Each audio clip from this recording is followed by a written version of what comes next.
If you've ever had a job that wasn't a shady under-the-table deal, you've probably got a superannuation account. Super is a great thing, but you might be tempted like me to just let it go on automatically and forget about it. But if you don't take care of a couple of simple things, you won't get the maximum benefit from it, and you might be losing out thousands of dollars that you could get with a few very simple changes. Hi, my name is Mr Oji and I'm a teacher in Melbourne, making these videos to tell my students, or anyone really, what I don't have time to teach in class, especially finance stuff, like superannuation. Please subscribe to the channel, and if you like the video, give it a like and a comment, etc. and show someone else who may want to fix up their super too.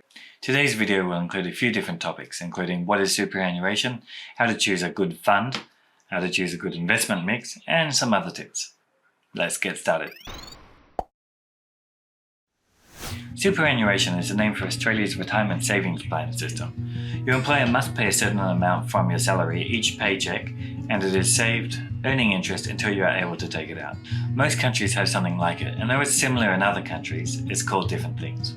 Basically, it exists because countries want to spend less money on welfare for retired people.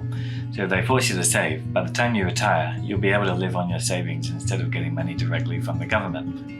This is called the age pension. It's better for you because you will hopefully have more money to live off once you can access your super, and it's better for the government too. The rate that your employer must pay is 10% of your salary now in early 22, and will increase to 12% in July 2025 according to Australian law. Money is usually held by a superannuation fund, which is a company quite different to a bank, which will keep the money for you and invest in different things until you withdraw it. It's also possible to store the money elsewhere in something called a self-managed super fund, or SMSF, but that requires a lot more time to manage it, or fees to pay someone to do it. And if you follow my advice, you'll get roughly the same potential benefits, minus all the headaches and time it takes. One important thing with super is that you can't withdraw it at any time like you can with money in banks. You need to wait until either you turn 60 and retire, if you're born after 1964, or turn 65, whether you retire or not, or a couple of other circumstances. One great thing that you can use it for is the First Home Super Saver Scheme, which I wish existed when I bought my first house a couple of years ago. For that, it means that if you make additional contributions to your super, you can then take those contributions out plus whatever interest they have earned when you buy your first home. Another great thing about super is that your money is held not just in a savings account earning minimal interest, but is usually invested in shares, property, government bonds and other money products. And just like any other investments into such things, at times the value of this will increase and at other times it will decrease. But overall it should increase quite a bit and provide you with a good amount when you retire. If all that sounds boring, well, fair enough, but you should just know that any money that goes in now will generally keep earning interest, and its interest will keep earning interest until you access that money. It's pretty amazing. So let's just take a couple of minutes to make sure we are making the right super choices. First, you'll want to choose a good super fund. This can make quite a difference because bad funds, called underperforming funds, might only give you less than 4% interest per year. However, good ones get closer to 10% per year. What does this mean? Well, say you start with no super at 18 years old and you work an average salary in Australia until retiring at 65 years old. You don't make any additional contributions. If you're with one of the worst performing funds, earning about 3.5% interest, you end up with about $267,000 to retire with. But if you change nothing except for the fund and get one of the best ones with 9% interest, you will end up with nearly $1.2 million. That's over 4 times as much. So you definitely want to get one of the best funds you can, since it's quite easy to change. Where can you find the best funds? There are a few different comparison websites out there, but don't choose the one with the meerkat, or don't choose iSelect.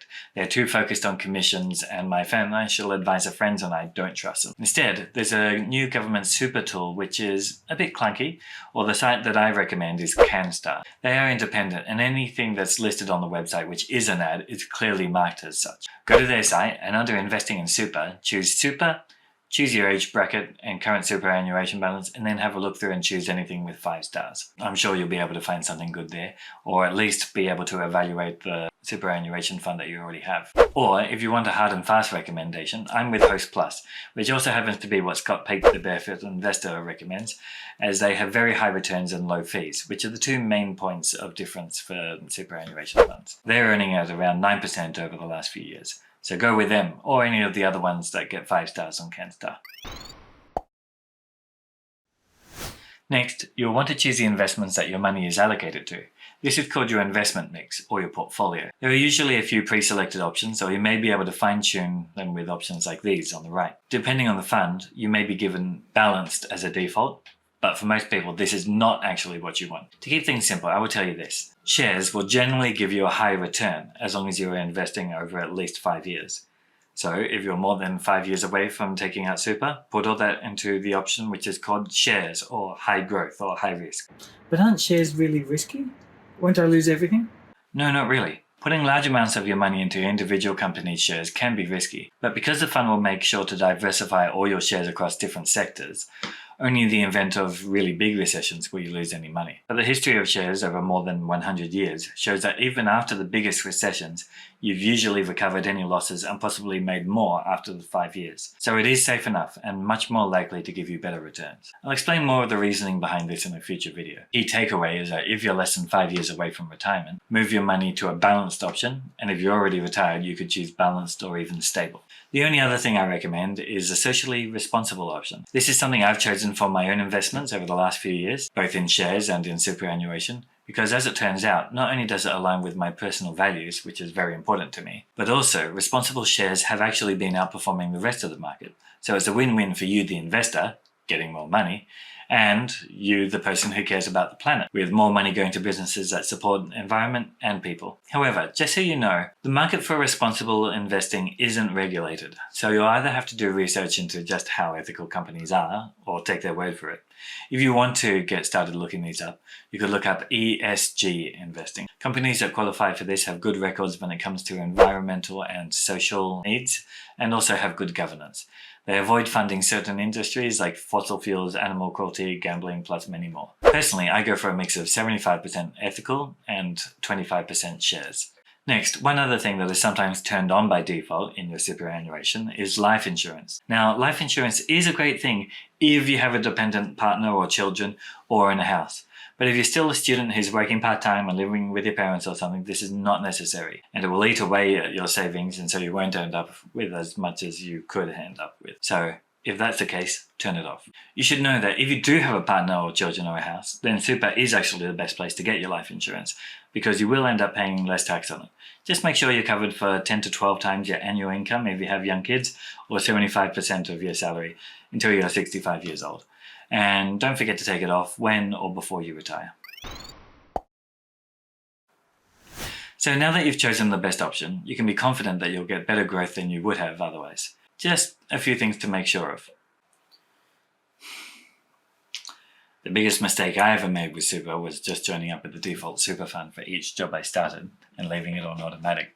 I had quite a few jobs at high school and uni before I went and lived in Japan for 5 years. So each fund had a small balance in it, not in high growth, and each one had fees eating away at them. So when I got back to Australia at the age of 30 and finally looked at it to clean it all up, I had a lot less than what I should have. Don't be like me. Only pay one set of fees and let the rest earn interest. So please, just make sure that you have a single super fund. So if you have more than one, or if you've just signed up for a new one based on my advice earlier in the video, here's how to roll over all your other super and make sure it's going into one single fund. First, go to your fund's website and then choose something like consolidate or rollover. You could put it all in manually then, or if you give them your tax file number, they'll be able to find every super fund that has any of your money and roll it all over for you. They'll contact the other funds for you and you won't need to speak to the other places. That makes things a lot easier. You'll also need to change it over for your workplace. That's easy enough. Just go to your HR person and ask them for a new super form, or if there's space on your work's intranet, then you'll be able to enter in the details there most likely. Here's another tip. If you're giving a super fund's information to either your workplace or your new fund, the easiest way to get the information is to search for the name of the fund and compliance letter. This will give you all the numbers and details of the fund. You'll still need your personal account number, but this will help with the rest. And lastly, check occasionally to make sure that your employer is actually paying your super. Sometimes they don't for like 6 months or so, which is a problem because you're missing out on interest that you should be earning. So hopefully your workplace isn't dodgy. So there, with a few simple changes, you can make sure that the amount that you have when you retire is much bigger than it would be if you just leave everything on the default. If you found this useful, let me know with a like or a comment, or tell a friend about it. There will be more good videos coming down the pipeline, including some more advanced ideas and a whole range of other topics. So I'll see you then. Thanks.